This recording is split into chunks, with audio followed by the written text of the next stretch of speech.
जय राधा माधव, जय कुंज बिहारी।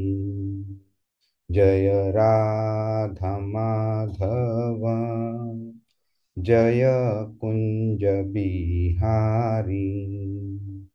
जय गोपी जन वल्लभ गिरिवरधारी। जय गोपी जन वल्लभ गिरिवरधारी। यशोदानंदन व्रज जन रंजन, यशोदानंदन व्रज जन रंजन। यमुना तीरावनचारी, यमुना तीरावनचारी। जय राधा माधव, जय कुंज बिहारी। हरे कृष्ण कृष्ण कृष्ण हरे हरे, हरे राम राम राम हरे हरे। हरे कृष्ण कृष्ण कृष्ण कृष्ण हरे हरे, हरे राम राम राम हरे हरे। जय राधा श्याम सुंदर, राधा श्याम सुंदर राधे। जय कृष्ण बलराम, कृष्ण बलराम, कृष्ण बलराम। जय कृष्ण बलराम। जय गौरानिताय, गौरानिताय, गौरानिताय। जय गौरानिताय। जय जय प्रभुपाद, प्रभुपाद, प्रभुपाद। जय श्रील प्रभुपाद। हरिनाम संकीर्तन की जय, श्रीमद् भगवद गीता की जय, श्रील प्रभुपाद की जय। ओम अज्ञानतिमिरान्धस्य ज्ञानाञ्जनशलाकया चक्षुरुन्मिलितं येन तस्मै श्रीगुरवे नमः। श्रीचैतन्यमनोभीष्टं स्थापितं येन भूतले स्वयं रूप कदा मह्यं ददाति स्वपदान्तिकं। वन्देऽहं श्रीगुरो श्रीयुतपदकमलं, श्रीगुरुन् वैष्णवांश्च श्रीरूपं साग्रजातं सहगण रघुनाथान्वितां तं सजीवं साद्वैतं सावधूतं परिजनसहितं कृष्णचैतन्यदेवं श्रीराधाकृष्णपादान् सहगण ललिता श्रीविशाखान्वितांश्च। हे कृष्ण करुणा सिन्धु दीनबन्धु जगत्पते, गोपेश गोपिका कान्त राधाकान्त नमोऽस्तुते। तप्त कांचन गौरांगी राधे वृंदावनेश्वरी, वृषभानुसुते देवी प्रणमामि हरिप्रिये। वाञ्छाकल्पतरुभ्यश्च कृपा सिन्धुभ्य एव च पतितानां पावनेभ्यो वैष्णवेभ्यो नमो नमः। नमो विष्णुपादाय कृष्णप्रेष्ठाय भूतले श्रीमते भक्तिवेदान्तस्वामिनिति नामिने। नमस्ते सारस्वते देवे गौरवाणी प्रचारिणे, निर्विशेष शून्यवादी पाश्चात्य देशतारिणे। जय श्री कृष्ण चैतन्य प्रभु नित्यानंद, श्री अद्वैत गदाधर श्रीवास आदि गौरभक्त वृंद। हरे कृष्णा कृष्ण कृष्ण हरे हरे, हरे राम राम राम हरे हरे। हरे कृष्णा। सगळ्यांचं स्वागत आहे। आपण काय केलेलं मागच्या आठवड्यात कोण सांगेल? हरे कृष्णा प्रभूजी. हरे Krishna.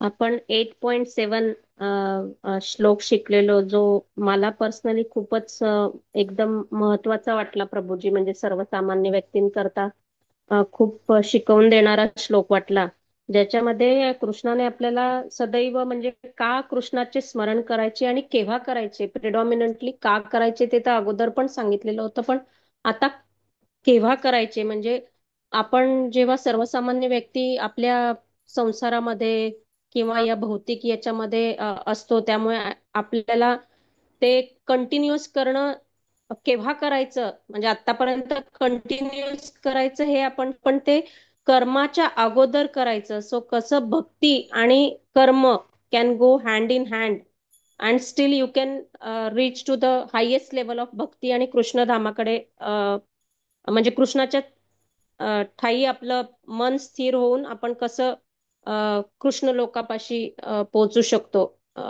That is how at least I I understood Prabhuji. खूप छान, खूपच छान. अजून कोणाला काही पॉइंट ऍड करायचा आहे? हा प्रभूजी, हरे कृष्ण. हरे कृष्णा. तर म्हणजे आपण 8.5 मध्ये आपण बघितलेलं की मृत्यूच्या समयी त्यांनी म्हणजे सांगितलेलं की श्रीकृष्णांचे स्मरण केल्यास त्यांची प्राप्ती होते. आणि 8.6 मध्ये म्हणजे ज्या भावाने आपण स्मरण करतो आपल्याला तसा लाईक तो भाव आपल्याला प्राप्त होतो. त्यामुळे एक एक महत्वाचा मुद्दा होता की अर्जुनाला असं वाटेल की कृष्णाचे स्मरण करणे युद्धापेक्षा खूपच श्रेयस्कर असेल. तर तो एक पॉइंट त्याच्यामध्ये होता, म्हणून असं आपण जे हे केलेलं की त्यात श्रीकृष्णाने सांगितलेलं की हे स्मरण म्हणजे जी स्मरण आपण जे करतो ते तर आपण केलं पाहिजे भगवंतांचं, पण त्याचबरोबर कर्तव्य पण आपलं खूप महत्वाचं आहे. म्हणजे ते सांगतात की त्याने युद्धाचे कर्तव्य तर बजावलेच पाहिजेत आणि सतत स्मरण पण केले पाहिजे. तर हे दोन मुद्दे म्हणजे जे आहेत ते आपण म्हणतो की संसारामध्ये आपण बरोबर. म्हणतो नुसतं नुसतं भगवंतांची नुसती भक्ती नाही तर आपल्याला जे कार्य दिलंय ते पण आपल्याला करायचं आहे. आणि एक पॉइंट आपण म्हणजे सतत घेतलेला की श्रीकृष्णाने कुठेही भगवद्गीतामध्ये सांगितलं नाही की तुम्ही तुमचे कर्म करू नका. बरोबर. तर हा एक महत्वाचा मुद्दा मला वाटतं ऍड करायला. खूप हरे छान. कृष्ण. आणि जस्ट दोन पॉइंट, व्हेरी गुड पॉइंट बिनेर प्रभूजी. त्याच्यामुळे मला दोन पॉइंट आठवले की कर्माच्या ज्या 3 लेवल सुरुवातीला सेकंड श्लोकामध्ये आपल्याला शिकलेल्या आहेत कृष्णांकडून, की पुण्यकर्म, पापकर्म आणि अकर्म. तर अकर्म कसं इम्पॉर्टंट आहे पुन्हा हे एम्फसाइज केलेलं आहे. आणि सेकंड थिंग की हे किती डिफिकल्ट आहे की आपण संसारात किंवा या जन्मात आपल्या जे रेग्युलर कर्म करत असताना पुन्हा कृष्णाचं नाव राईट टाइमला घेणं. त्याच्याकरता तुम्ही एक विष्णू आणि नारदाचं पण एक्झाम्पल दिलेलं होतं की नारद मुनी म्हणाले होते की म्हणजे विष्णू आणि नारद मुनी भ्रमण करत असताना तो farmer was working in farm, तेव्हा विष्णूचं भजन वगैरे करत होता, तेव्हा विष्णू भगवानांना त्याच्याबद्दल खूप एकदम प्रेम आलं.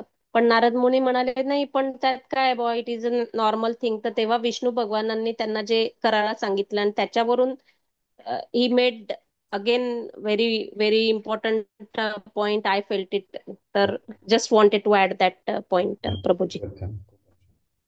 तर आता गंमत कशी आहे ना की आपण हे जे आधी बघितलं ना की 3 प्रकारचे कर्म टेक्निकल होतं, ते विकर्म, पुण्यकर्म, पापकर्म आणि अकर्म, राईट? तर हे अकर्म जे आहे ना हे मेकॅनिकली पण परफॉर्म होऊ शकतं.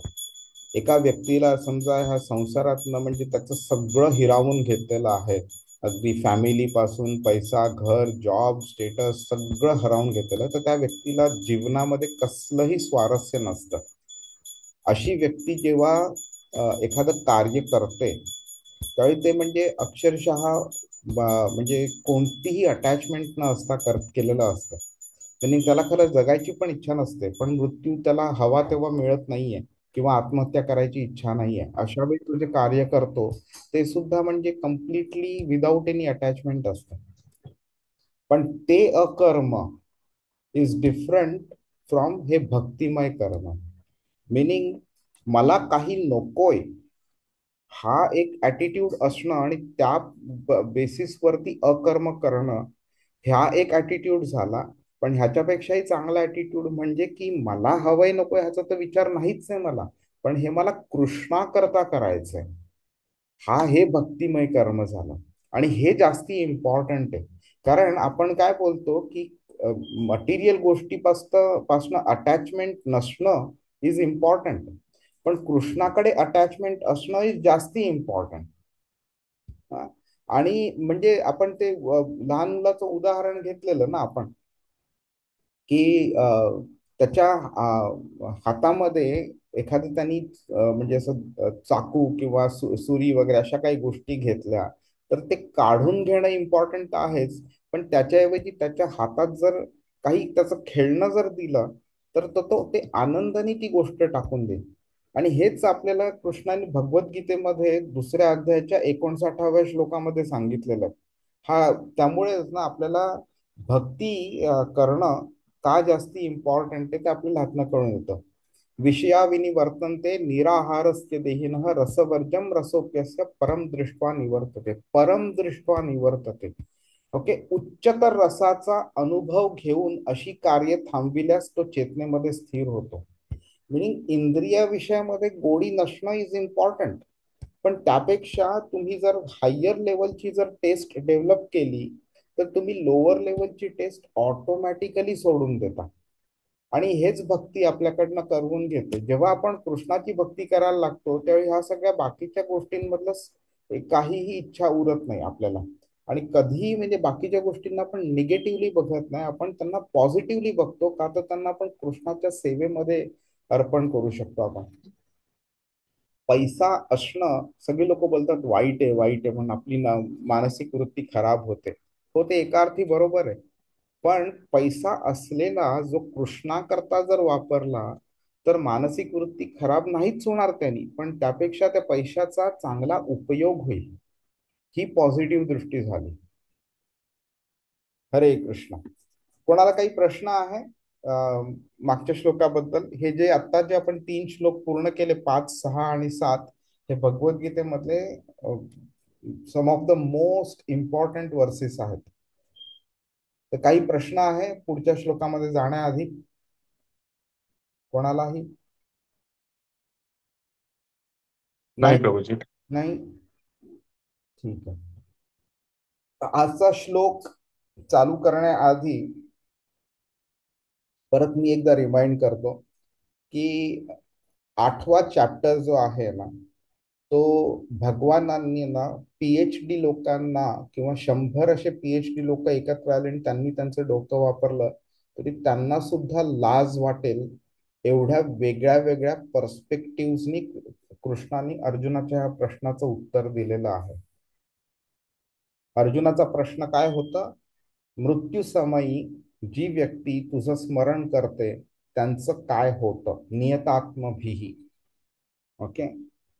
कृष्णाने त्याची सुरुवात कशी केली बघा. पहिल्या श्लोकामध्ये म्हणजे 5व्या श्लोकामध्ये त्यांनी माझं स्मरण जर केलं तर काय होतं उत्तर दिलंय.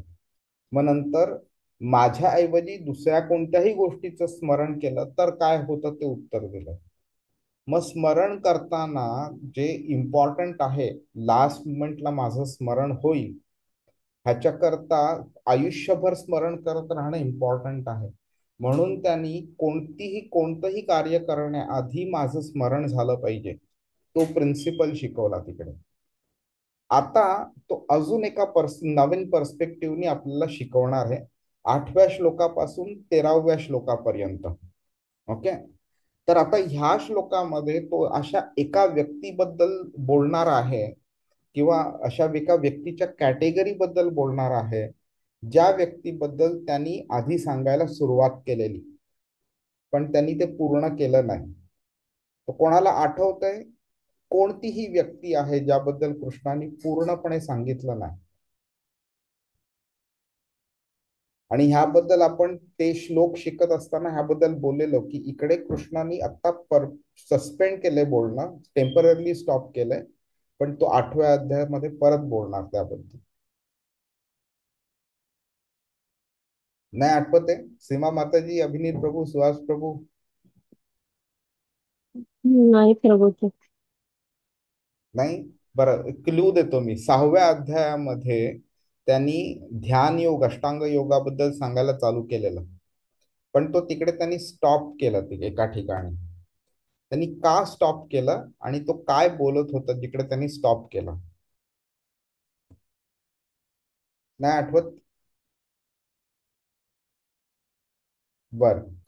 तर अष्टांग योगीचं सांगत असताना अर्जुनाने एक प्रश्न विचारला की तू जे पण हे मला सांगतोय हे मला इम्प्रॅक्टिकल वाटतंय म्हणून.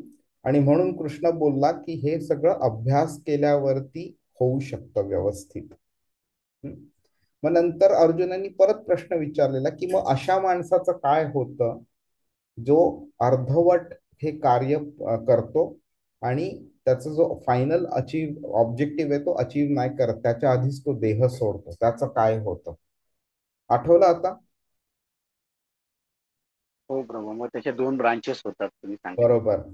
हा, तर पहिली ब्रांच काय होती की जी व्यक्ती कमी केलेलं आहे त्याचं काय होतं, आणि ज्या व्यक्तीने भरपूर केलेलं आहे त्याचं काय होतं. बरोबर. पण आता थोडं 2 श्लोक मागे जाऊन बघा. अर्जुनाने जिकडे स्टॉप केलं तिकडे कृष्णाने त्याचं डिस्कशन कंप्लीट नव्हतं केलेलं. अर्जुनानी त्याला सांगितलं हा इम्प्रॅक्टिकल आहे म्हणून, म्हणून तिकडे स्टॉप झाला. पण त्या व्यक्तीचं पुढे काय होतं, जी अष्टांग योगाच्या शेवटच्या स्टेजला पोहोचते त्या व्यक्तीचं काय होतं हे कृष्णाने सांगितलं नाही. अर्जुनाचा प्रश्न काय होता की जो अष्टांग योगाच्या शेवटच्या स्टेजला पोहोचत नाही त्याचं काय होतं. बरोबर.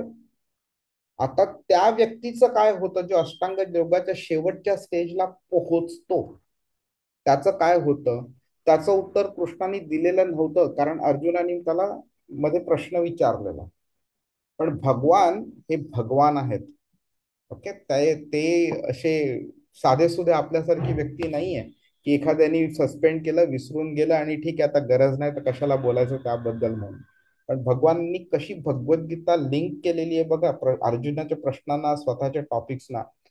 आता भगवान ह्या 8व्या श्लोकापासून 13व्या श्लोकापर्यंत त्या व्यक्तीबद्दल बोलतायत जी व्यक्ती त्या अष्टांग योगाच्या शेवटच्या स्टेजला पोहोचते. पण त्या व्यक्तीचा प्रॉब्लेम कुठे होतो की ती व्यक्ती कृष्णाचं स्मरण नाही करते, ती परमात्म्याचं स्मरण करते. अल्दो परमात्मा आणि कृष्ण एकच आहे तरी सुद्धा परमात्मा आणि कृष्ण टेक्निकली डिफरंट आहेत. तर कृष्ण इकडे रेकमेंड करतोय माम अनुस्मर. कृष्ण बोलला नाही परमात्मा अनुस्मर म्हणून, कृष्ण माम अनुस्मर बोलते, मी. आणि म्हणून तुम्ही बघा प्रभुपादांनी एवढी डीप मध्ये भगवद्गीता स्टडी केलेली आणि एवढं डीप मध्ये नॉलेज होतं त्यांना की बघा त्यांनी इथे लिहिलेलं आहे, माझे जे हा शब्द जो लिहिला इकडे त्याच्या बाजूला ब्रॅकेटमध्ये कृष्ण ह्या रूपाचे असं लिहिलेलं आहे. छोट्या छोट्या गोष्टी आहेत पण इम्पॉर्टंट आहेत समजणं. तिकडे मनुष्यानी चूक करू नये, परमात्मा ह्या रूपाचे असं इंटरप्रिट करू नये म्हणून प्रभुपादाने तिथे स्पेसिफिकली लिहिले कृष्ण ह्या रूपाचे. आता ती जी व्यक्ती जी आहे जी अष्टांग योगाच्या शेवटच्या स्टेजला पोहोचलेली आहे ती परमात्मा ह्या रूपाचं ध्यान करत बसलेली. त्यांनी कृष्ण ह्या रूपाचं करत नाहीये तो ध्यान. पण कृष्णाला काय हवंय, त्याच्या कृष्ण श्याम सुंदर, त्रिभंग श्याम सुंदर ह्या रूपाचं ध्यान करावं व्यक्तींनी. म्हणून कृष्ण इथे स्पेसिफिकली त्या व्यक्तीबद्दल बोलतोय जी व्यक्ती अष्टांग योगाच्या शेवटच्या स्टेजला पोहोचलेली आहे. त्यांनी कृष्ण या रूपाचं कसं ध्यान केलं पाहिजे, कसं तो करू शकतो आणि ते केल्यावरती काय होतं हे ह्यानी ह्या 5-6 श्लोकांमध्ये 13व्या श्लोकापर्यंत सांगितलेलं आहे. त्यामुळे तुम्ही ना जेवढं तुम्ही भगवद्गीता डीप स्टडी कराल ना तेवढं तुम्हाला नवीन नवीन नवीन नवीन गोष्ट समजेल, तेवढं तुम्हाला ना कृष्णावरती जास्ती प्रेम निर्माण होईल की ती काय व्यक्ती आहे म्हणून. इतकं इतकं डीप मध्ये शिकवलेलं आहे भगवद्गीता, इतकी डीप मध्ये आहे की आपल्याला मिनिंग आनंद पण मिळतो आणि कृष्णाबद्दल प्रेम पण निर्माण होतं, आदर पण निर्माण होतो. हा सुहास प्रभू विचारा काय बोलताय. हा प्रभू, आता परमात्मा, आपण कधी कधी बोलतो परमात्मा आणि कृष्ण एकच आहे, पण आता इथे आपण थोडं पुढे जाऊन थोडं लाईन ड्रॉ करतोय. तर परमात्मा म्हणजे ते चतुर्भुज का? चतुर्भुज हा आणि कृष्ण त्रिभंग असं काही आहे? परमात्मा म्हणजे क्षीरोदक्षाई विष्णू. ओके. तर ती क्रिएशनची पूर्ण जी सायकल आहे ना, आपण बोलू मे बी 9व्या अध्यायात आपण गेल्यावरती थोडस आपण त्याच्यावरती डिस्कस करू. तो म्हणजे अतिशय खूप मोठा टॉपिक आहे. थोडा थोडा कॉम्प्लेक्स पण आहे, त्यामुळे बऱ्याच वेळा लोकांना तो समजायला खूप डिफिकल्ट जातं आणि ते समजलं नाही ना मग ते लोकांना असं वाटतं की हे काय फालतू काहीतरी बोलतायत म्हणून वगैरे. ठीक आहे. त्यामुळे तुम्ही शक्य. हा काय म्हणताय. ते ब्रॅकेट मध्ये लिहिलंय त्याच्यावर तुम्ही स्ट्रेस केलं, हम्म, कारण त्याच्यावर खूप विचार करून लिहिलं प्रभुवादांनी. तर बरोबर. म्हणून म्हणजे शिरोदक्ष विष्णू आणि कृष्ण याच्यामध्ये हे लाईन ड्रॉ करण्यासाठी त्यांनी ते ब्रॅकेटमध्ये लिहिलं का, असं मला विचारायचं. नाही, कसं आहे की अगदी आपण आता थोडस ह्याबद्दल बोलतोय आता म्हणून मी सांगतो जरा. श्रीमद भागवतम मध्ये ना आपल्याला ह्या प्रश्नाचं उत्तर मिळतं आपल्याला दुसऱ्या स्कंधामध्ये. मला श्लोक नंबर नाही आठवत एक्झॅक्टली, पण ब्रह्मेती परमात्मेती भगवान इति शब्दते असं सांगितलेलं आहे शुकदेव गोस्वामींनी. त्याचा अर्थ काय की जेव्हा व्यक्ती ह्या आध्यात्मिक मार्गावरती चालायला चालू करते, तर सगळ्यात पहिली स्टेज काय असते की व्यक्तीला देव काय आहे माहितीच नसतं. त्यामुळे तुम्हाला असे बरेच लोक सोसायटीमध्ये सापडतील जे बोलतात मी एथिस्ट आहे म्हणून, मला देवावरती विश्वास नाहीये. त्याच्या नंतरची स्टेज काय की देवावरती विश्वास निर्माण व्हायला चालू होतो, पण देव दिसत नाही म्हणून लोक बोलतात देवाला आकार नाही, देव निराकार आहे म्हणून. ठीक आहे, ती अतिशय म्हणजे केजी प्रायमरी स्कूल लेवलची स्टेज झाली. त्यानंतर जेव्हा त्यांचा देवावरती विश्वास दृढ व्हायला चालू होतो, ओके, त्यावेळी त्यांना जाणवायला लागतं की नाही देव आहे, देव माझ्या हृदयात स्थित आहे. तो झाला परमात्मा रूप. ओके, ते त्या स्टेजला कृष्णाने आपल्याला 6व्या अध्यायापर्यंत आणलेलं. नंतर तो काय बोलला की आता म्हणजे जेव्हा 6व्या अध्यायाचा 47वा श्लोक जेव्हा तो बोलला, त्यावेळी तो काय बोलला की जो माझ्यामध्ये संलग्न असतो, जेव्हा जो व्यक्ती माझ्यामध्ये मन सतत रमलेलं असतं त्याचं, तो सगळ्यात चांगला भक्त. म्हणून त्यांनी काय सांगायला चालू केलेलं, भक्तियोग सांगायला चालू केला 7व्या अध्यायामध्ये. आणि पहिल्याच श्लोकामध्ये त्यांनी काय सांगितलं, पहिल्या आणि दुसऱ्या श्लोकामध्ये, की मी तुला आता असं ज्ञान देणार आहे जे ज्ञान मिळाल्यावरती तुला कोणत्याही ज्ञानाची आवश्यकता नाहीये. म्हणजेच काय की जे तो ज्ञान आता देतोय ते टॉपमोस्ट ज्ञान आहे. त्यावेळी त्यांनी भक्तियोग सांगायला त्यांनी चालू केला. त्यांनी तो भक्तियोग जो आहे हा भगवानच्या लेवलचा नॉलेज आहे ते, म्हणून तो टॉपमोस्ट आहे. कारण जर का तुम्ही अगदी लेवल्स वगैरे बघितलं तर निराकार म्हणजे ब्रह्मज्योती, किंवा त्याच्यावरती परमात्मा रूप आणि त्याच्यावरती भगवान रूप. तर त्या भगवानच्या रूपाचं जे नॉलेज आहे तो आपल्याला 7व्या अध्यायापासून 12व्या अध्यायापर्यंत देतोय तो. म्हणून there is a technical distinction परमात्मा आणि भगवान मध्ये. तुम्ही जर बघितलं तर कृष्णापासनं जे चतुर्व्यूह एक्सपांड होतं, त्याच्यापासनं संकर्षणापासनं नारायणपासनं दुसरा चतुर्व्यूह एक्सपान्शन, त्याच्यानंतर मग कारणोदक्षाई म्हणजे महाविष्णू, मग गर्भोदक्षाई विष्णू, मग क्षीरोदक्षाई विष्णू, ही जी सगळी निर्मिती होते, त्या निर्मितीमध्ये तुम्ही टेक्निकली जर बघितलं तर त्यांच्या सगळ्यांमध्ये क्वालिटीज मध्ये जास्ती डिफरन्स नाहीये. पण तरी सुद्धा जसं ब्रह्मसंहितामध्ये सांगितलेलं आहे, ब्रह्माने जेव्हा गोविंद म्हणजे कृष्णाची जेव्हा स्तुती केली, त्या स्तुतीचं नाव ब्रह्मसंहिता आहे. त्या ब्रह्मसंहितेमध्ये ब्रह्माजी एक श्लोक म्हणतात ज्याचा अर्थ असा आहे की जसं आपण एका मेणबत्तीपासून दुसरी मेणबत्ती आपण म्हणजे चालू करतो, लाईट करतो, आणि त्यातनं तिसरी, त्यातनं चौथी करतो, तरी दिसायला सगळ्या मेणबत्त्या सेम असतात, पण तरी सुद्धा त्यातली एक ओरिजिनल मेणबत्ती असते. तर ब्रह्मा काय म्हणतोय की ती ओरिजिनल मेणबत्ती म्हणजे तू आहेस, कृष्णाला बोलतो. श्रीमद भागवतमच्या पहिल्या स्कंधाच्या 3ऱ्या अध्यायामध्ये कृष्णापासनं जेवढे जेवढे सगळे अवतार निर्माण झालेत ना, त्या सगळ्यांच्या अवतारांबद्दल सुत गोस्वामी माहिती देतात. पण 28व्या श्लोकामध्ये ते बोलतात कृष्णस्तु भगवान स्वयं. हा म्हणजे श्रीमद भागवतम मधला जर टॉपमोस्ट इम्पॉर्टंट असा जर श्लोक काढला ना, तर हा पहिल्या स्कंधाचा 3ऱ्या अध्यायाचा 28वा श्लोक आहे. हा कृष्णस्तु भगवान स्वयं. तर आता एवढ्या सगळ्या बोललोय आपण, त्याच्यातनं डिस्टिंक्शन काय आपल्याला करता येईल की there is a difference, technically there is a difference, की कृष्ण कोण आणि बाकीचे कोण. तर परमात्मा लेवलची भक्ती करणं वाईट नाहीये, पण त्याच्यापेक्षा ही चांगली भक्ती जी आहे ती आपण कृष्णाची जर केली तर त्याला आवडतं. आणि हाच प्रश्न अर्जुन 12व्या अध्यायाच्या पहिल्या श्लोकामध्ये कृष्णाला विचारतो की आत्तापर्यंत तू मला बऱ्याच बऱ्याच तुझ्या रूपांची माहिती दिलेली आहे. निराकार आहे, परमात्मा आहे, चतुर्भुज विष्णू रूप आहे, विश्वरूप अवतार झालेला असतो तोपर्यंत, हे श्याम सुंदर रूप आहे, एवढ्या सगळ्या रूपांची आहेत. मी कोणत्या रूपाची केली पाहिजे आणि का केली पाहिजे? त्यावेळी मग कृष्ण त्या प्रश्नाचं उत्तर देतो की नाही, माझं हे त्रिभंग श्याम सुंदर जे रूप आहे त्याची पूजा करणं सगळ्यात जास्ती चांगलं आहे म्हणून. मी तुम्हाला खूप लांब असं मोठं उत्तर दिलेलं आहे, पण आय होप तुम्हाला ते समजलं असेल. हो प्रभू. तर आता ह्याच्यामधनं काय झालेलं आहे की भगवानांनी स्वतःबद्दल आणि परमात्म्याबद्दल एक डिस्टिंक्शन केलेलं आहे. पण ती जी व्यक्ती आहे ती अष्टांग योगाच्या शेवटच्या स्टेजला जी पोहोचलेली आहे त्याला सुद्धा कृष्ण स्वतःपर्यंत घेऊन यायची इच्छा ठेवतात. मग तो कसा येऊ शकेल आपल्याकडे, त्याबद्दल ह्या 5-6 श्लोकांमध्ये आता सांगितलेलं आहे.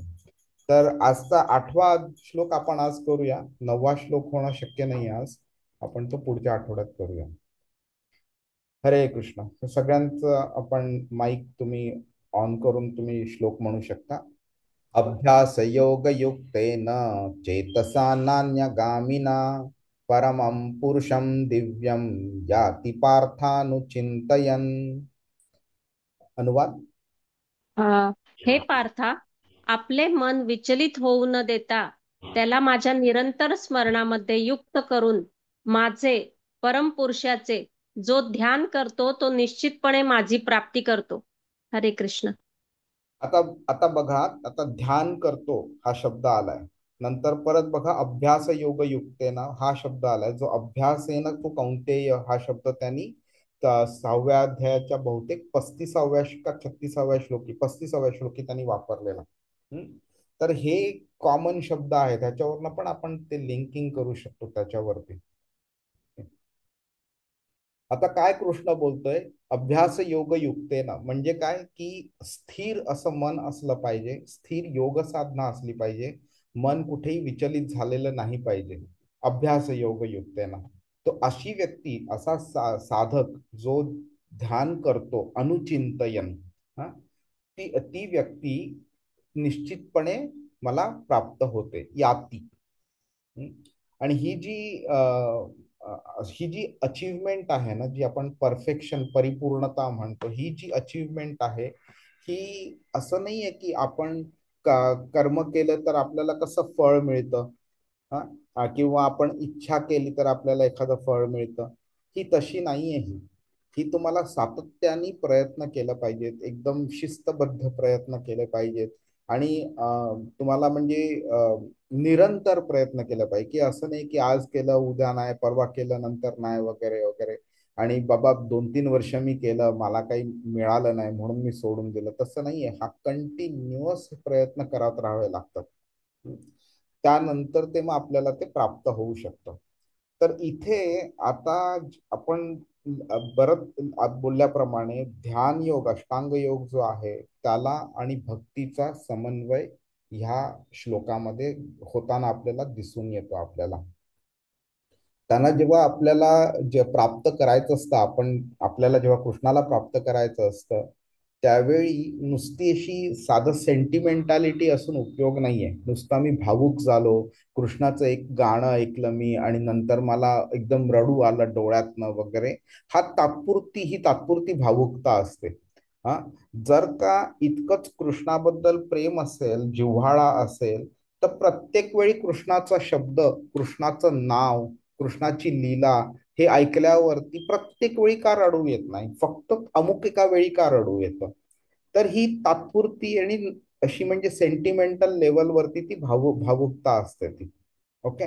पण कृष्ण ते एक्सपेक्ट नाही करत की बाबी तुम्ही 23-23.5 तास तुम्ही बाकी सगळ्या नॉनसेन्स गोष्टी करणार आणि फक्त 1-2 वेळा तुम्ही माझं नाव घ्याल किंवा माझं कोणती लीला ऐकाल किंवा कोणतं भजन ऐकाल आणि तुमच्या डोळ्यातनं पाणी येईल तर लगेच तुम्ही चांगले भक्त बनाल, तर तसं नाहीये.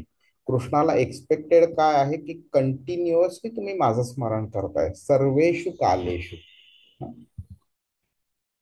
आणि काय होतं की आपले जे ह्या मार्गावरती आपण चालायला चालू करतो ना, तर भरपूर भरपूर अडथळे येतात.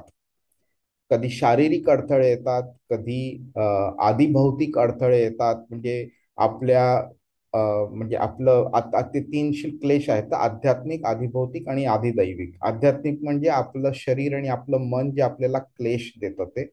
आधिभौतिक म्हणजे आपले बाकीचे जे जीव जंतू प्राणी वगैरे जे असतात, इतर मनुष्य सोसायटी असतात वगैरे, ह्यांच्यामुळे आपल्याला क्लेश निर्माण होतो. आणि आधिदैविक म्हणजे हे नॅचरल कॅलॅमिटीज देवी देवतांमुळे जे येतात ते.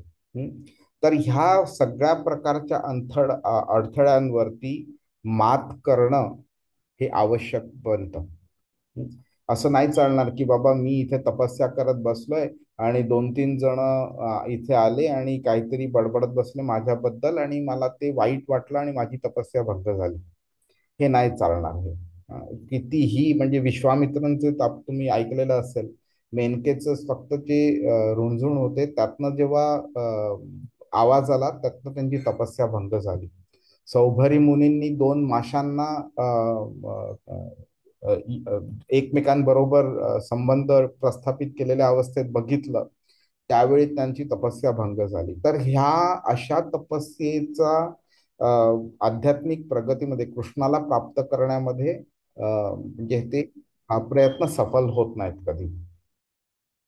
आणि हे का होतं हे इम्पॉर्टंट आहे समजणं. जेव्हा आपण सत्वगुण, रजोगुण आणि तमोगुण ह्यांच्यामध्ये जास्ती अधीन झालेलो असतो ना, त्यावेळी आपल्याला ह्या गोष्टी जास्ती आवडायला लागतात. आपलं मन त्यांच्याकडे आकर्षित होतं. आणि म्हणून काय होतं की आपल्याला जेव्हा असं ऑपॉर्च्युनिटी दिसते की तिकडे आपण जाऊ शकतो, तिकडे आपण एन्जॉय करू शकतो, त्यावेळी मग आपली इकडे कृष्णावरची भक्ती, कृष्णावरचं ध्यान कमी होतं. आणि मग त्या गोष्टी जास्ती अट्रॅक्टिव्ह वाटायला लागतात ह्या गोष्टी, कृष्णाच्या गोष्टींपेक्षा. आणि हे का होतं तर आपली सवय जी असते, आपली जी इन्क्लिनेशन म्हणतो ना, आपली तिकडे झुकाव जास्ती असतो तिकडे. आणि अशामुळे मग नंतर काय होतं, एक आसक्ती निर्माण होते बाकीच्या गोष्टींकरता. नंतर अजून वाईट म्हणजे काय असते, मला एखादी गोष्ट चांगली नाही, ती मला आवडायला लागली तरी एक वेळ ती कमी धोकादायक आहे. पण त्याचा दुसरा प्रॉब्लेम काय होतो की जी चांगली गोष्ट आहे ती मला कमी आवडायला लागते. हा त्याचा प्रॉब्लेम होतो. तर भौतिक गोष्टी आवडणं त्याचा प्रॉब्लेम जेवढा आहे त्याच्यापेक्षा जास्ती काय होतं की ह्या भौतिक गोष्टी आपल्याला कृष्णाच्या बद्दलच्या गोष्टी आहेत ना, त्याची आवड कमी कमी करवते आपल्याला. तो मोठा प्रॉब्लेम.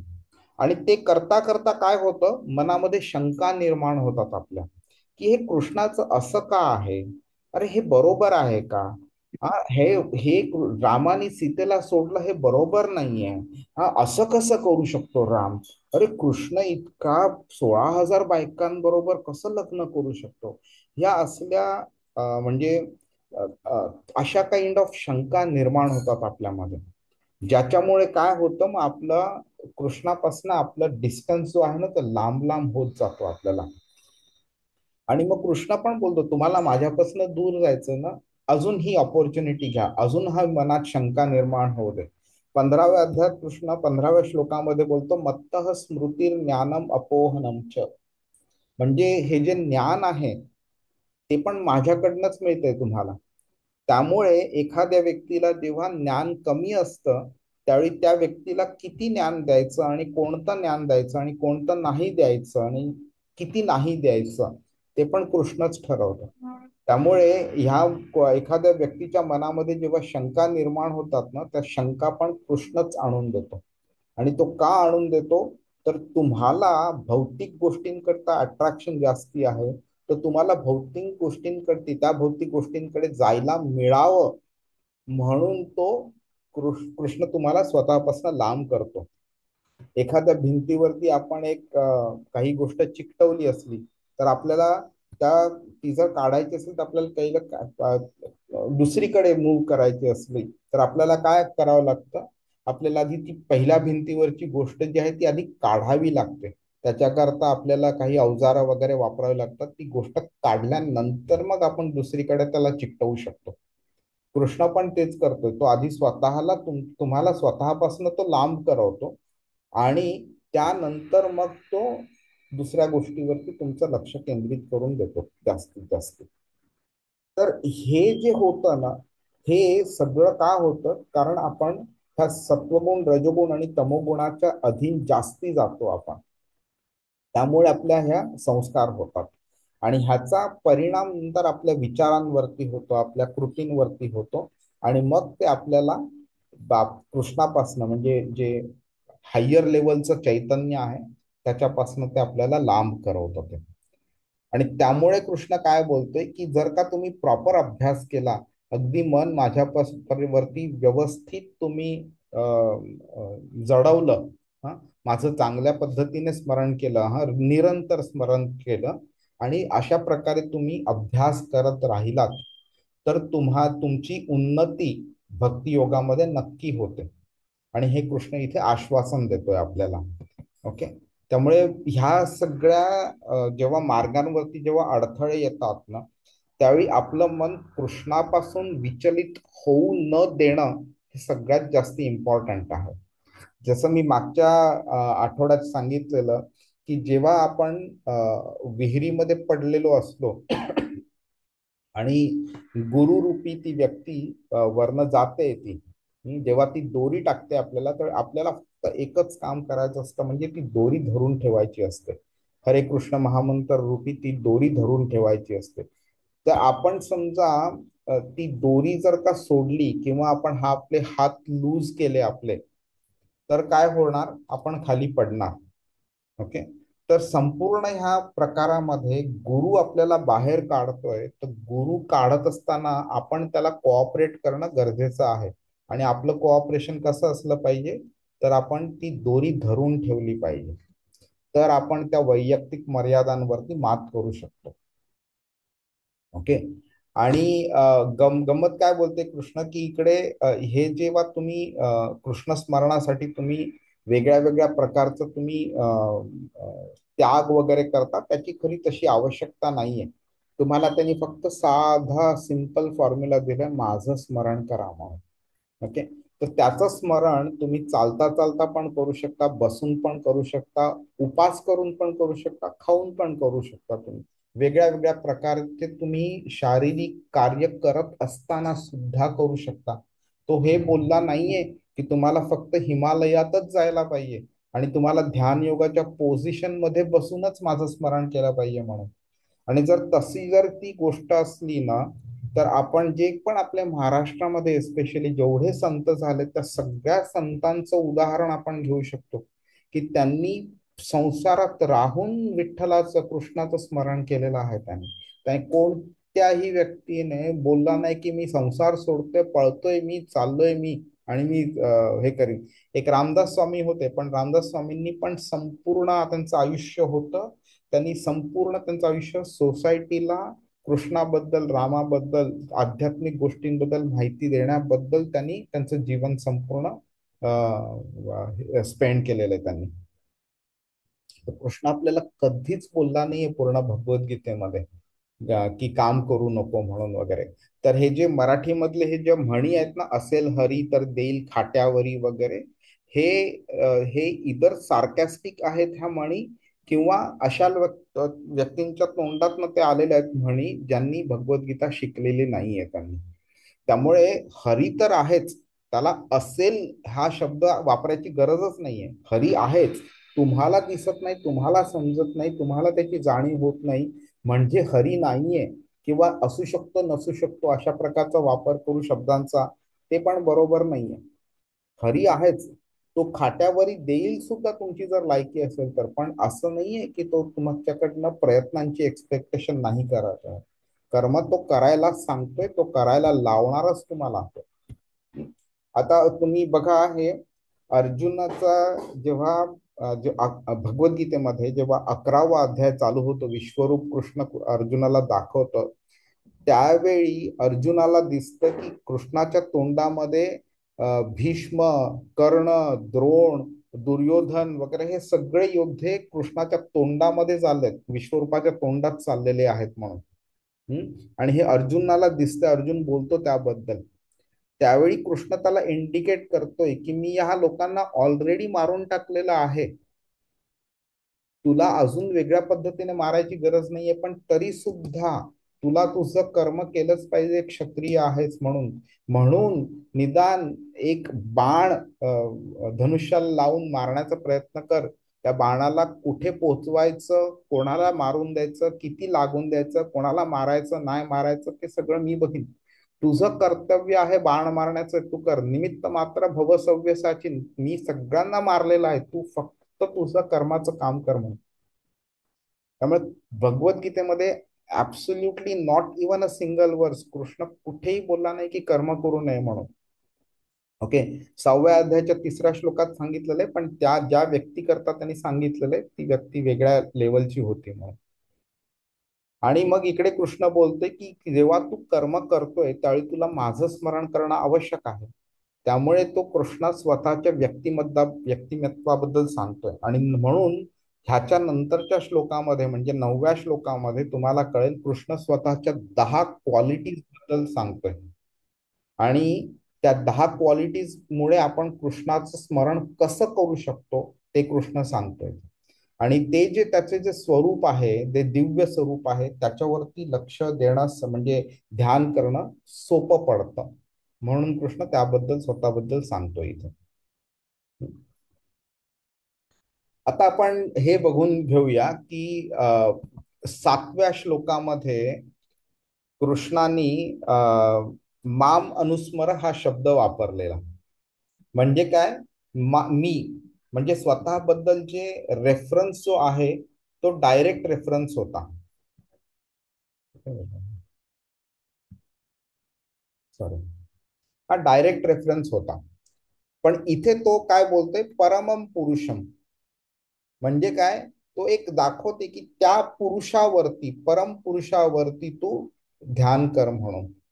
म्हणजे आता आपल्याला जाणवते ना, एक प्रत्यक्ष संदर्भ आहे आणि एक अप्रत्यक्ष संदर्भ आहे. तर आता प्रश्न निर्माण होऊ शकतो की प्रत्यक्ष संदर्भ दिल्यानंतर सुद्धा तो अप्रत्यक्ष संदर्भाकडे का जातो.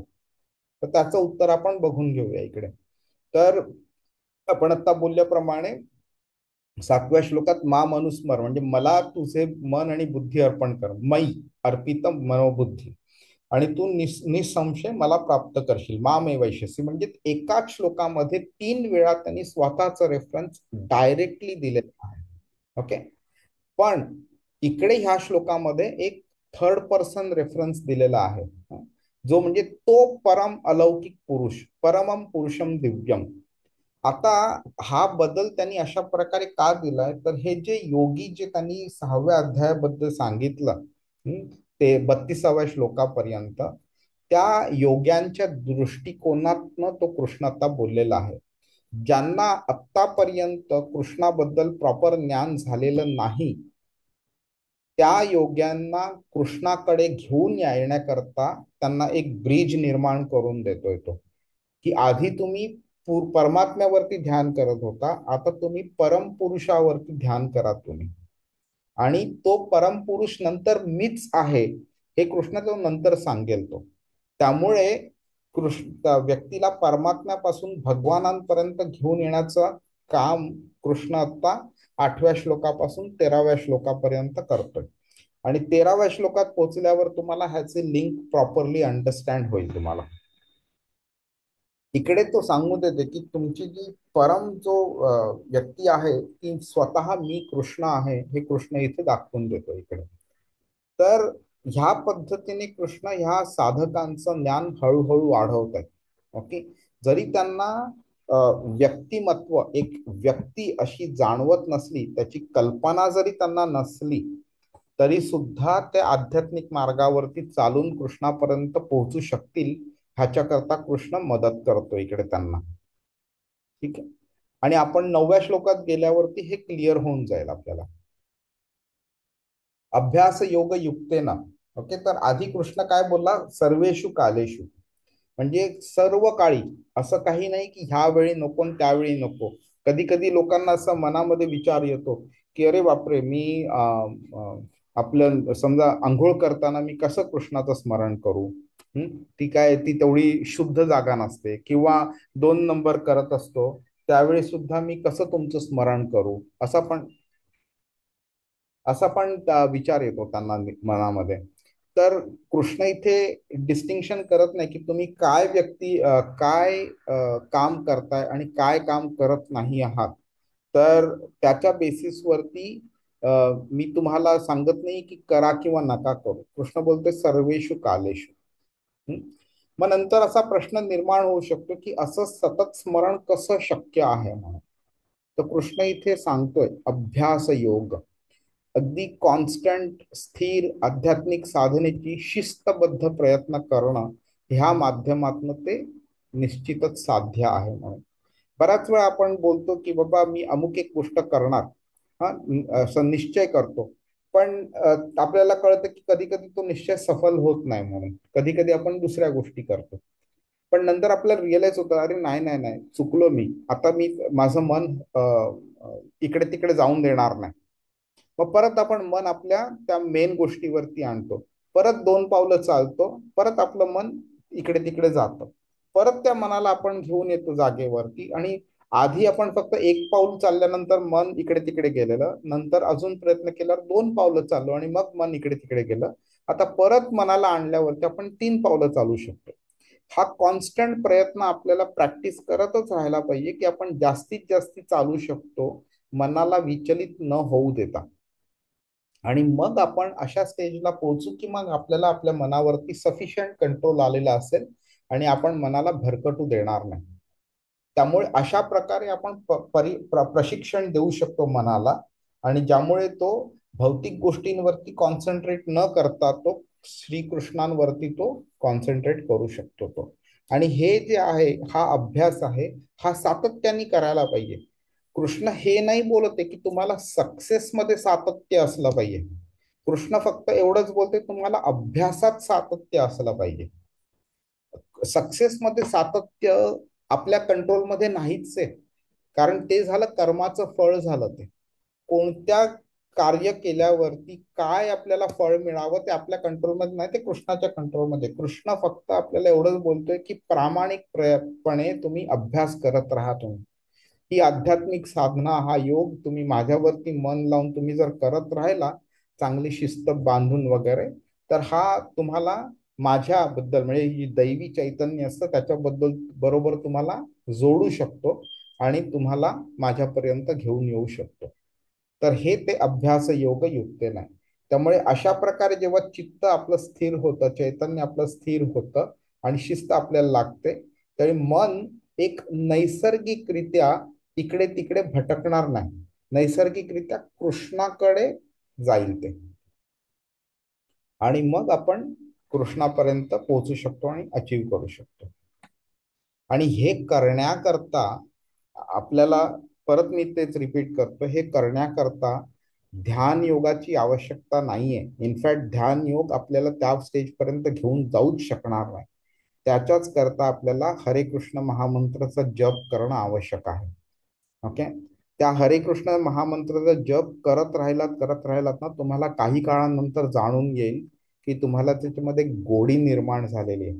तुम्हाला अजून जाणवेल की त्या तुमच्या ज्या चुकीच्या गोष्टी होत्या ना, त्या हळूहळू हळूहळू कमी झालेल्या आहेत. त्यांच्यावरती जे अट्रॅक्शन होतं ते कमी कमी झालेलं आहे. आणि ह्याच्यामुळे तुम्हाला हेही जाणवून येईल की नुसतं ते कमी झालेलं आहे असं नाही, तर कृष्णाप्रती अट्रॅक्शन जास्ती वाढलेलं आहे म्हणून. अगदीच तुम्ही स्वतः करताच अनालाइज करा. जेव्हा आपण हा भगवद्गीता क्लास चालू केला त्यावेळी किती लोकांचं मन कृष्णाकडे किती होतं आणि आज तुमचं किती आहे कृष्णाकडे मन. भौतिक गोष्टींकडे मन आधी किती होतं आणि आता किती आहे, हे तुम्ही कम्पेअर करा आणि मग तुम्हाला जाणवून येईल की प्रोग्रेस झालेला आहे म्हणून. तर हे पॉसिबल तेव्हाच आहे जेव्हा कॉन्स्टंट अभ्यास, नाम जप, हरे कृष्ण महामंत्राचा जप चालू होतो तेव्हा. तर कोणाला काही प्रश्न आहे आतापर्यंत? नाही? ठीक आहे. नाही. नाही प्रभूजी. बर. आता पुरुषम हा कृष्णाने शब्द वापरलेला आहे ना, तर पुरुषम चे दोन अर्थ होऊ शकतात. पुरुष म्हणजे एक जेंडर पण होऊ शकतं, पण ते जेंडर कृष्णाला ऍप्लिकेबल नाहीये. हा. कृष्णाला आपण बोलू शकत नाही की तो स्त्री नाहीये पुरुष आहे, पुरुष नाहीये स्त्री आहे, असं बोलू शकत नाही. That gender is not applicable to Krishna at all. तर एक दुसरं अर्थ येतोय पुरुषम म्हणजे भोगता. हं? कृष्णाने आठवते 5व्या अध्यायाच्या 29व्या शेवटच्या श्लोकामध्ये सांगितलेलं की मी सर्व यज्ञांचा परम भोक्ता आहे म्हणून. तर ते म्हणजे इकडे ते पुरुषम, तो अर्थ इकडे येतो इकडे. हं? तरी होतं काय की अगदी थोडं तर टेक्निकल लेवलवरती बोलायचं झालं ना, तर दोन तीन शक्ती आहेत कृष्णाच्या: अंतरंगा, तटस्थ आणि बहिरंगा. अंतरंगा म्हणजे त्याची स्पिरिच्युअल आध्यात्मिक एनर्जी, तटस्थ म्हणजे आपण आहोत ते, आणि जे त्यांनी 7व्या अध्यायाच्या 5व्या श्लोकात सांगितलं ना, अपरेयम इतस्त्वन्याम प्रकृतीम विद्धी मे पराम जीव भूताम महाबाहो ययेदम धार्यते जगत. हे जीवभूत जे आहेत ना, ही त्याची तटस्थ शक्ती झाली. आणि 4थ्या श्लोकामध्ये 7व्या अध्यायाच्या जी ती शक्ती बोललेली ना की भूमी रापो अनलो वायू खम मनो बुद्धी रेवच अहंकार इति यम्मे भिन्ना प्रकृतीरष्टधा. या 8 प्रकारची जी प्रकृती कृष्णाने सांगितलं ही झाली बहिरंगा शक्ती झाली. तर अंतरंगा शक्ती, तटस्थ शक्ती आणि बहिरंगा शक्ती. तर आपण आहोत ती तटस्थ शक्तीमध्ये आहोत. तटस्थ शक्ती म्हणजे काय? आपला झुकाव कृष्णाकडे पण होऊ शकतो आणि प्रकृतीकडे पण होऊ शकतो. पण कुठे झाला पाहिजे? तर कृष्णाकडे झुकाव झाला पाहिजे. पण आपल्याला काय होतं, आपण इंद्रिय तृप्ती करण्याकरता आपण त्याची जी बहिरंगा शक्ती आहे तिच्याकडे झुकाव निर्माण होतो, आणि ते चुकीचं आहे. म्हणून कृष्ण आपल्याला तिकडनं आपल्याला खेचून स्वतःकडे आणण्याचा प्रयत्न करतोय. आणि म्हणून तो बोलतोय की ही जी जी आहेत ना, आपण भौतिक एक विकार झालेला आहे, त्या विकारांमुळे आपण भौतिक गोष्टींकडे असे आकृष्ट झालेलो आहे की आपल्याला कृष्णाचा विसर पडला आहे. आपण असं समजतो की ही प्रकृती जी आहे त्याला एन्जॉय आपण करणार आहोत, त्याचे भोगते आहोत आपण. हा. ही सगळी पैसा आणि बाई, पुरुष आणि ह्या सगळ्या वेगळे वेगळे साधनं जी आहेत हे माझ्या एन्जॉयमेंट करता आहेत म्हणून. पण आपण परम पुरुषाचा विसर पडतो आपल्याला, की आपण त्याला हे कळत नाही आपल्याला की परम भोक्ता श्रीकृष्ण स्वतः आहे म्हणून. आपण जे काही केलं पाहिजे ते त्याच्या आनंदाप्रित्यर्थ केलं पाहिजे, तो परम भोक्ता आहे.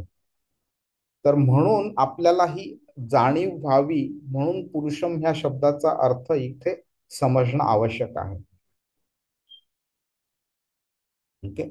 आता हा चेतसा न अन्य गामिना इकडे कृष्ण बोललाय ना, तर त्याचा अर्थ काय ते आपण समजून घेऊया.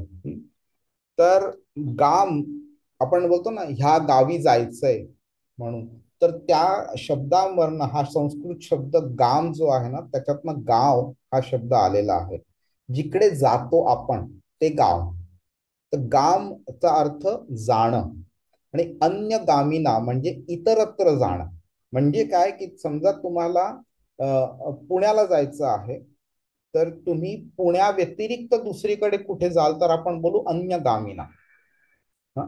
आणि इथे कृष्णाने काय बोलले की चेतसा अन्य गामिना म्हणजे काय की मनाला इतरत्र जाण्याची त्याची एक प्रवृत्ती असते. मनाला जर का सांगितलं की श्रीकृष्णांकडे जायला आवडेल का भौतिक गोष्टींकडे जायला आवडेल, तर तो सिलेक्ट मन काय करणार की भौतिक गोष्टींकडे जाण्याची त्याला जास्ती आवडणार का, तर तिथे त्याची इंद्रिय तृप्ती होते. तर त्या सवयी ज्या मनाला लागलेल्या आहेत, हे जे संस्कार झालेले आहेत मनावरती, त्याच्यामुळे भौतिक आकर्षणांचा तो पाठलाग करत राहतो.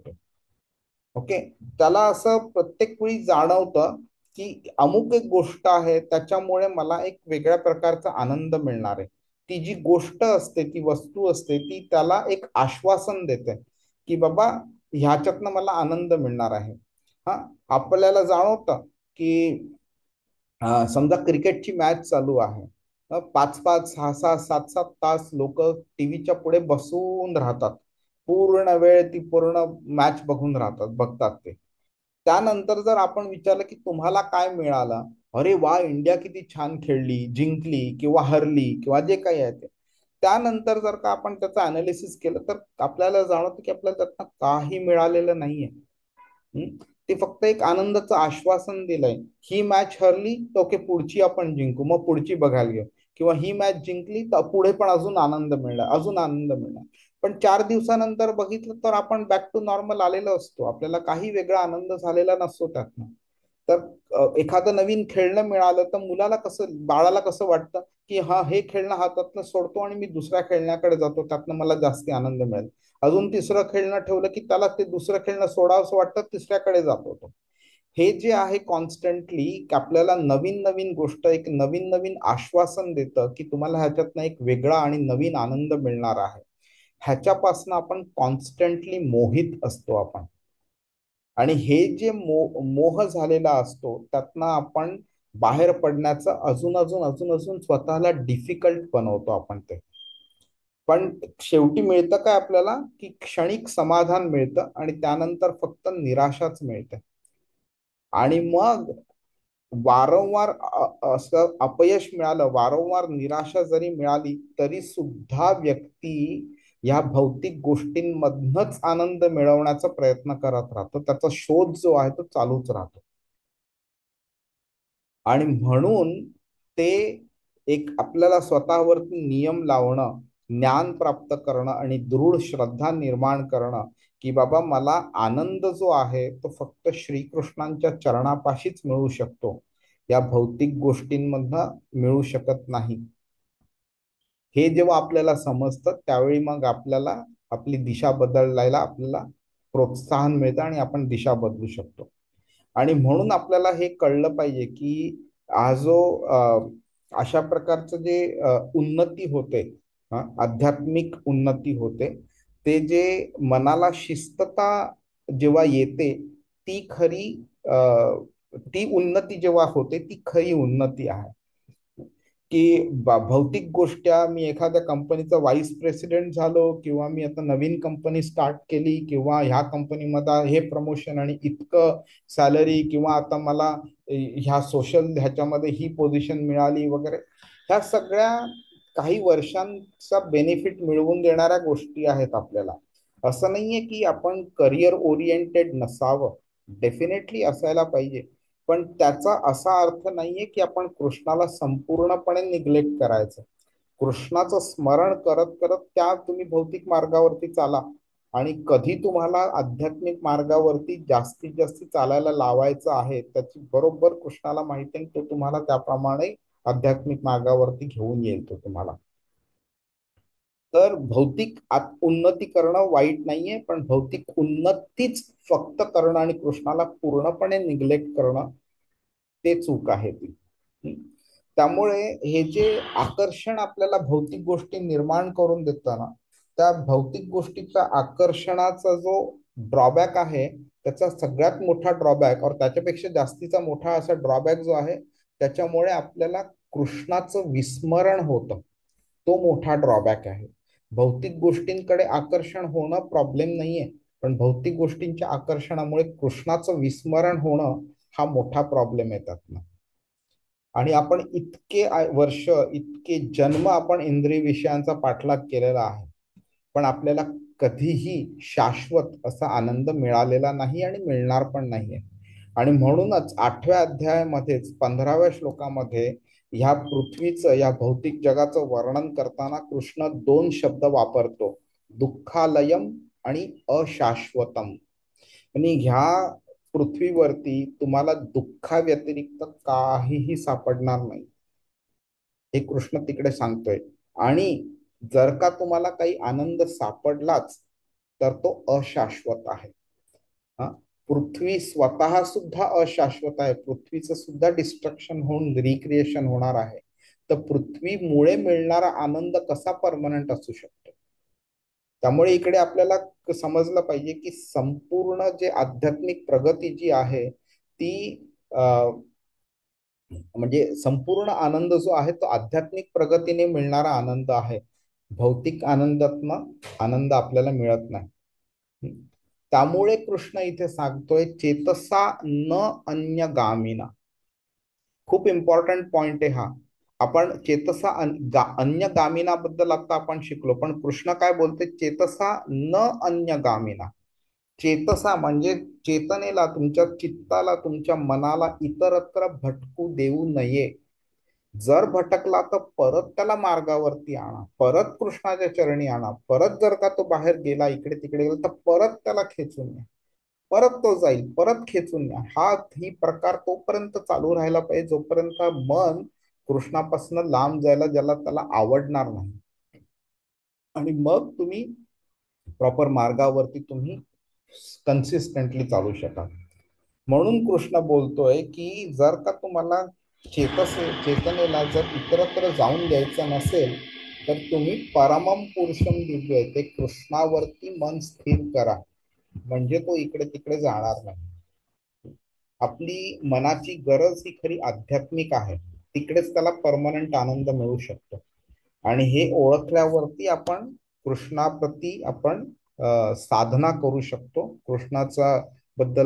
कृष्णाचं नाम, रूप, लीला वगैरे ह्या सगळ्याबद्दल माहिती मिळून आपल्याला आपलं ज्ञान वाढवू शकतो, आपली भक्ती वाढवू शकतो, चेतना इम्प्रूव्ह करू शकतो आणि त्याच्यावरती आपण मन स्थिर करू शकतो.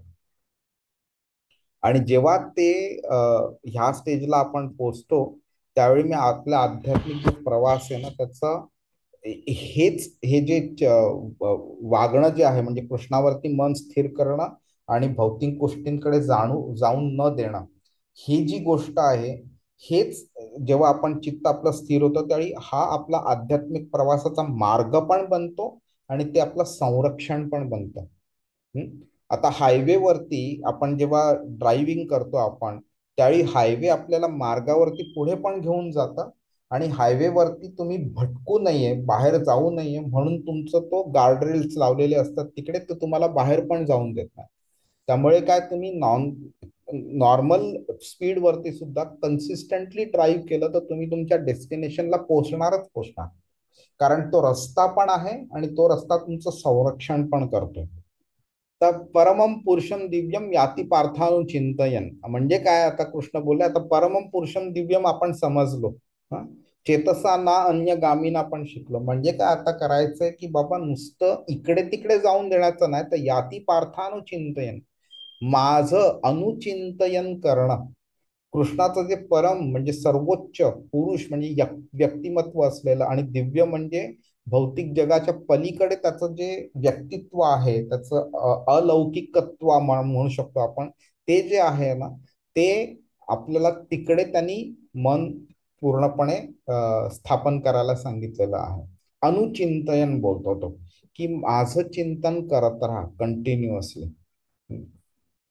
आता आपण एक टेक्निकल गोष्ट बघून घेऊया, की आपल्याला एखादी गोष्ट, भौतिक गोष्ट जेव्हा आपल्याला सुंदर वाटते, आकर्षक वाटते आपल्याला वगैरे, तर कृष्णाने 10व्या अध्यायाच्या 41 आणि 42व्या श्लोकामध्ये सांगितलेलं आहे की यद्यत विभूतिमत सत्वम श्रीमदूर्जितम एव वा तत्तदेवावगच्छत्वम मम तेजो अंश संभवम. मम तेजो अंश संभव, माझ्या तेजाचा जो अंश आहे तो अंश ह्या भौतिक गोष्टींमध्ये आहे, म्हणून तुम्हाला ह्या भौतिक गोष्टी आकर्षक वाटतात.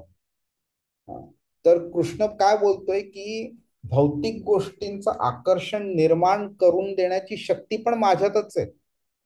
मी तुम्हाला त्या भौतिक गोष्टींचं आकर्षण निर्माण करून देतोय. ती भौतिक गोष्ट तुम्हाला आकर्षक का वाटते, कारण माझा अंश त्याच्यामध्ये आहे म्हणून तुम्हाला ते आकर्षक वाटते.